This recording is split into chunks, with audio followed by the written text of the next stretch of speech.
تم تم ہوتی کون ہو میرے خلاف یونیورسٹی میں باتیں کرنے والی؟ جانتی ہوں میں کون ہوں؟ سردار عالم کی آواز فیض و غضب سے پھٹ رہی تھی۔ اس کی آنکھیں جو ہمیشہ رونت اور غرور سے چمکتی تھیں آج سرخ انگاروں کی مانند دہک رہی تھی۔ اس کے گرد طلبہ کا ایک ہجوم جمع تھا۔ سبھی خاموش سانس روکے ہوئے یہ منظر دیکھ رہے تھے۔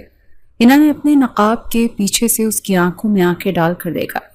اس کی آواز میں خوف کا شائبہ تک نہ تھا بلکہ ایک چیلنج تھا۔ سب کچھ جانتی ہوں، ایک امیر باپ کے بگڑے ہوئے بیٹے ہوں جس دولت کے نشے میں کسی کی عزت کرنا نہیں سکھایا گیا۔ زبان سنبھال کر بات کرو، وہ دھاڑا۔ 2 منٹ ہیں تمہارے پاس، مجھ سے معافی مانگو ورنہ کیا؟ ہینا نے اس کی بات کاٹی۔ کیا کر لو گے تم؟ تمہاری دھمکیوں سے ڈرنے والی نہیں ہوں میں، اور کسی بات کی معافی؟ سچ بولنے کی؟ میں نے طلبہ کو صرف یہ بتایا ہے کہ وہ اپنا قیمتی ووٹ ایک ایسے شخص پر ضائع نہ کرے جسے انسانیت کی تمیز ہی نہیں۔ سردار عالم کے لیے یہ ناقابل برداشت تھا۔ آج تک کسی کی ہمت نہیں ہوئی تھی اس کے سامنے یوں کھڑا ہو۔ اس کا ہاتھ ہوا میں بلند ہوا اور اگلے ہی لمحے چٹاخ ایک زوردار تھپڑ کی آواز پورے کوریڈور میں گونجی اور وقت جیسے تھم سا گیا۔ ہینا کا چہرہ ایک طرف گھوم گیا اور اس کے چہرے سے سیاہ نقاب پھسل کر زمین پر جا گرا اور پھر خاموشی چھا گئی۔ ایک ایسی خاموشی جس میں صرف دھڑکتے دلوں کی آوازیں تھیں۔ سردار عالم کا غصے سے بلند ہاتھ وہیں ہوا میں معلق رہ گیا۔ اس کی دہکتی ہوئی آنکھیں ایک دم ساکت ہو گئیں جیسے کسی نے ان میں جادو پھونک دیا ہو۔ نقاب کے پیچھے چھپا چہرہ کوئی عام چہرہ نہیں تھا۔ دودھ جیسی سفید رنگت، گلاب کی پنکھڑیوں جیسے ہونٹ جن کے نیچے ایک چھوٹا سا سیاہ دل کائنات کے کسی راز کی طرح چمک رہا تھا، اور بڑی بڑی سیاہ آنکھیں جن میں اس وقت آنسوں کا سمندر ٹھاٹھے مار رہا تھا۔ حسن جیسے اس چہرے پر آ کر ختم ہو گیا تھا۔ سردار عالم پتھر کا بت بنا کھڑا تھا۔ وہ جو پوری یونیورسٹی کو اپنے جوتے کی نوک پر رکھتا تھا، آج اس کی دنیا ایک لمحے میں الٹ گئی تھی۔ وہ غرور، وہ تکبر، وہ غصہ، سب کچھ ان آنسوؤں میں بہتا ہوا محسوس ہو رہا تھا۔ ہینا نے کانپتے ہاتھوں سے زمین سے اپنا نقاب اٹھایا۔ اس کی آنکھوں سے 2 موٹے موٹے آنسو ٹوٹ کر اس کے رخساروں پر گرے۔ اس نے ایک نظر سردار عالم کی ساکت وجود پر ڈالی۔ اس کی آنکھوں میں نفرت، دکھ اور ایک عجیب سی جیت تھی۔ اس کی آواز لرز رہی تھی مگر الفاظ چٹانوں کی طرح مضبوط تھے۔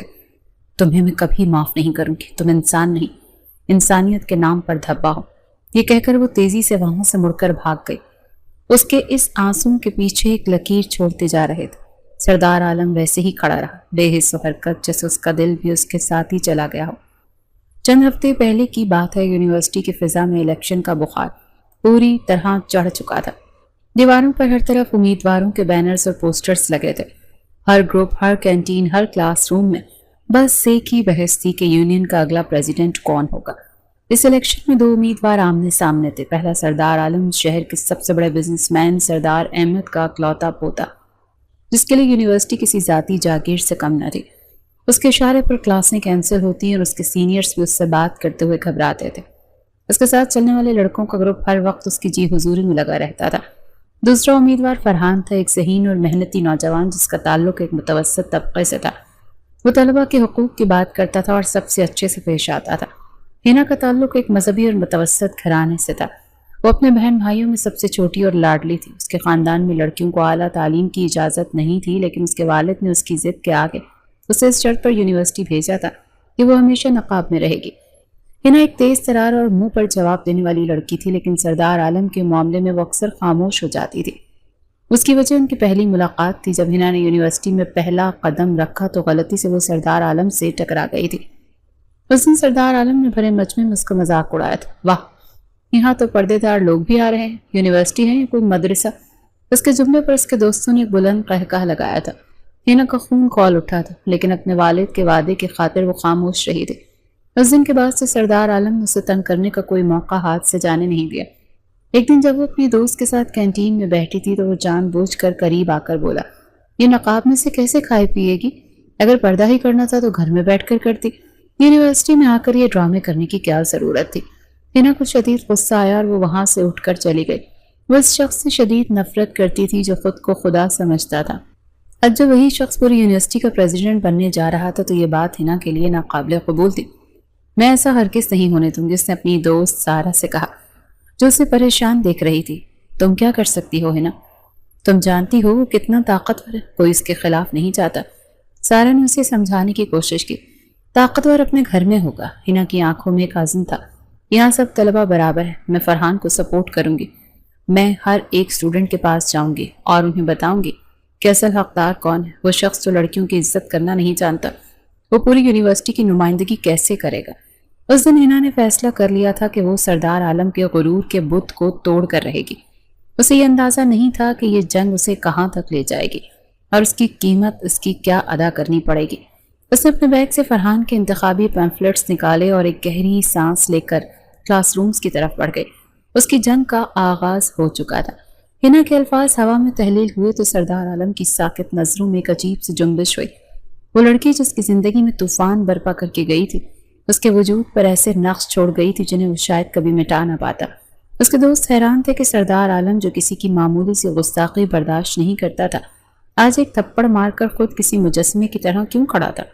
وہ نہیں جانتے تھے کہ یہ تھپڑ ہنا کے گال پر نہیں بلکہ سردار عالم کے دل اور انا پر پڑا ہے۔ یار عالم کیا سوچ رہا ہے، اچھا کیا تو نے اس کو اس کی اوقات یاد دلا دی، اس کے دوست جاوید نے اس کا کاندھا ہلاتے ہوئے کہا۔ سردار عالم نے ایک جھٹکے سے اس کا ہاتھ اپنے کاندھے سے ہٹایا۔ اس کی آنکھوں میں ایک ایسی ویرانی تھی جو اس کے دوستوں نے پہلے کبھی نہیں دیکھی تھی۔ وہ کچھ کہے بغیر وہاں سے مڑا اور لمبے لمبے قدم اٹھاتا ہوا کینٹین کی طرف چل پڑا۔ اس کا دماغ معاف ہو چکا تھا اور دل بے قابو ہو رہا تھا۔ کچھ گھنٹے قبل اسی دن کی بات ہے کہ اس کے دوست نے اسے سمجھایا تھا کہ دیکھو ہنا، باز آ جاؤ، تم جانتی نہیں ہو کہ تم کس سے ٹکر لے رہی ہو۔ سارا نے اسے سمجھاتے ہوئے کہا۔ وہ دونوں یونیورسٹی کے لان میں ایک بینچ پر بیٹھی تھی، حالانکہ ہاتھ میں فرحان کی انتخابی پیمفلٹس تھے اور اس کے چہرے پر ایک مضبوط ارادہ تھا۔ میں کسی سے نہیں ٹکرا رہی سارا، میں صرف سچائی کے لیے کھڑی ہوں، ہنا نے جواب دیا۔ تم بتاؤ کہ سردار عالم جیسا شخص ہمارا نمائندہ بننے کے قابل ہے؟ وہ جو خود کو اس یونیورسٹی کا مالک سمجھتا ہے، جو کسی کی عزت نہیں کرتا۔ میں مانتی ہوں کہ وہ غلط ہے، لیکن اس سے لڑنا خطرے سے خالی نہیں۔ وہ سردار احمد کا بیٹا ہے، اسی لیے کچھ بھی مشکل نہیں۔ وہ تمہارے یونیورسٹی میں رہنا مشکل کر دے گا۔ سارا کے لہجے میں فکر صاف ظاہر تھی۔ تو کیا اس کے ڈر سے ہم ایک نااہل شخص کو منتخب ہونے دیں؟ ہنا نے ایک پیمفلٹ اٹھاتے ہوئے کہا۔ اگر آج ہم سب ڈر کر بیٹھ گئے تو کل وہ پوری یونیورسٹی کو اپنی ذاتی جاگیر بنا لے گا۔ کسی نہ کسی کو تو آواز اٹھانی ہی پڑے گی نا۔ ہنا یہ کہہ کر اٹھی اور سامنے سے آتے طلبہ کے گروپ کی طرف بڑھ گئی۔ سارا بے بسی سے اسے دیکھتی رہ گئی۔ ہنا اس کے پاس پہنچی اور پورے اعتماد سے بولی، میں آپ سب سے فرحان کے لیے ووٹ مانگنے آئی ہوں، لیکن اس سے پہلے میں آپ سے ایک سوال کرنا چاہتی ہوں۔ کیا آپ اپنا مستقبل ایک ایسے شخص کے ہاتھ میں دینا چاہیں گے جس کی نظر میں آپ کی کوئی عزت نہیں؟ ایک طالب علم بولا، تم سردار عالم کی بات کر رہی ہو؟ جی ہاں، میں اسی کی بات کر رہی ہوں۔ ہنا کی آواز بلند اور صاف تھی۔ میں آپ کو بتانا چاہتی ہوں کہ سردار عالم کو ووٹ دینا اپنے ووٹ کو ضائع کرنے کے مترادف ہے۔ وہ شخص جو لڑکیوں کو اپنی ہوس کا نشانہ بناتا ہے، انہیں اپنے جال میں پھنساتا ہے، ان کی عزت کو تار تار کرتا ہے اور پھر انہیں چھوڑ دیتا ہے، وہ ہمارا لیڈر کیسے بن سکتا ہے؟ اس کی باتیں تیر کی طرح لوگوں کے دلوں میں اتر رہی تھی۔ کچھ طلبہ نے آپس میں سرگوشیاں شروع کر دی۔ ہنا جانتی تھی کہ بہت سے لوگ اس سے متفق ہیں، لیکن سردار عالم کے خوف سے خاموش تھے۔ یہ مت سوچیں کہ وہ بہت طاقتور ہے، ہماری اصل طاقت ہمارا اتحاد ہے۔ اگر ہم سب مل کر فیصلہ کر لیں کہ ہم اسے ووٹ نہیں دیں گے تو وہ کچھ نہیں کر سکتا۔ یہ یونیورسٹی کسی ایک شخص کی نہیں، ہم سب کی ہے۔ ہنا کی تقریر نے کئی طلبہ کو متاثر کیا، کچھ نے تو صاف کہہ دیا کہ وہ فرحان کو ہی ووٹ دیں گے۔ ہنا کا حوصلہ بڑھا اور وہ مزید جوش و خروش سے اپنی مہم میں لگ گئی۔ وہ نہیں جانتی تھی کہ اس کی ہر حرکت کی خبر سردار عالم تک پہنچائی جا رہی ہے۔ یونیورسٹی کی کینٹین میں سردار عالم اپنے دوستوں کے جھرمٹ میں بیٹھا سگریٹ کی کش لگا رہا تھا۔ اسے اپنی جیت کا پورا یقین تھا۔ فکر نہ کر عالم، تیرے مقابلے میں کوئی کھڑا ہو ہی نہیں سکتا۔